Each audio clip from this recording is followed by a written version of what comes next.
مہر کا تعین ایک آدمی کی استطاعت کے حساب سے ہونا چاہیے تاکہ جلد سے جلد اس کی ادائیگی ہو سکے۔ مہر اس لیے طے کی جاتی ہے تاکہ اس کی ادائیگی ہو۔ اللہ کے رسول صلی اللہ علیہ وسلم مہر کی زیادہ سے زیادہ زیادتی کو پسند نہیں کرتے تھے، بلکہ اللہ کے نبی صلی اللہ علیہ وسلم نے صحیح بخاری کی روایت کے مطابق ایک آدمی سے کہا تھا کہ اذهب فالتمس خاتما من حدید، اگر تیرے پاس کچھ بھی نہیں ہے تو جاؤ لوہے کی ایک انگوٹھی ہی صحیح اسے ہی لے کر کے آ جاؤ۔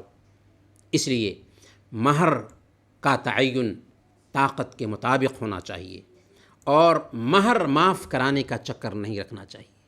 یہ عورت کا حق ہے، اس حق کی ادائیگی ہونی چاہیے۔ اگر ہم نے ابھی تک اپنی بیوی کے اس حق کی ادائیگی نہیں کی ہے تو جیسے دوسرے حقوق ہم پر ہیں ویسے ہی یہ بھی بیوی کا حق ہے جو کل قیامت کے دن بھی اللہ کے ہاں ہم سے مانگ سکتی ہے۔ اس لیے اس حق کی ادائیگی ہو جانی چاہیے اور مہر کی ادائیگی شادی کے دن ہی ہونی چاہیے، اس میں ٹال مٹول نہیں کرنا چاہیے۔